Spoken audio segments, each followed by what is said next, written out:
नमस्कार साथियों, हम बात कर रहे थे कक्षा 6 से कक्षा 12 के अंतर्गत राजस्थान अध्ययन, सामाजिक विज्ञान और हमारा राजस्थान पुस्तक के बारे में।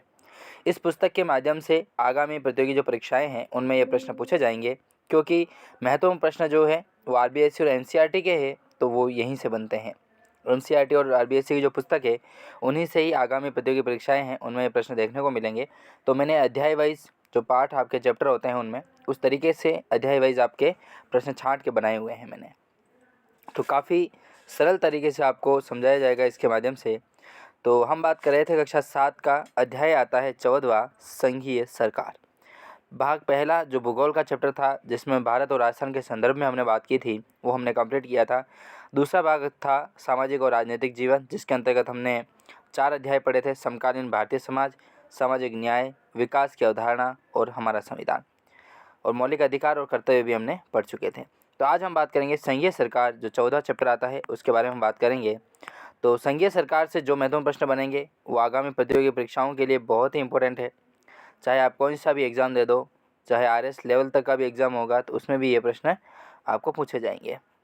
ठीक है, हम बात कर रहे थे अध्याय नंबर 14 संघीय सरकार के बारे में, जिसमें हमने 10 चैप्टर जो हैं वो कंप्लीट किए थे। जिसमें से पहला प्रश्न जो था वो संघीय शासन व्यवस्था से संबंधित था।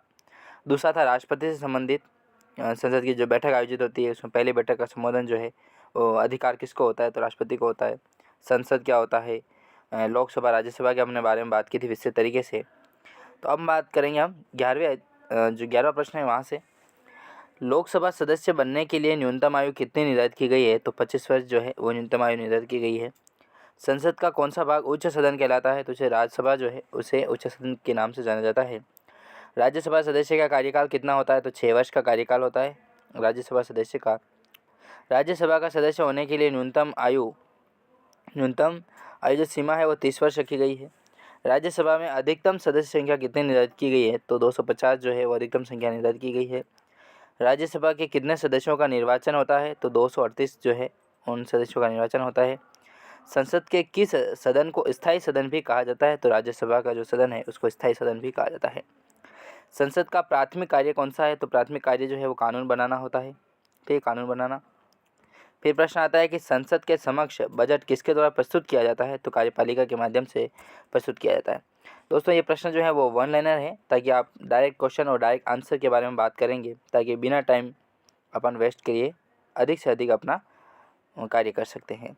राष्ट्रपति के पद हेतु आवश्यक न्यूनतम आयु सीमा कितनी है, तो 35 वर्ष जो है वो न्यूनतम आयु सीमा है।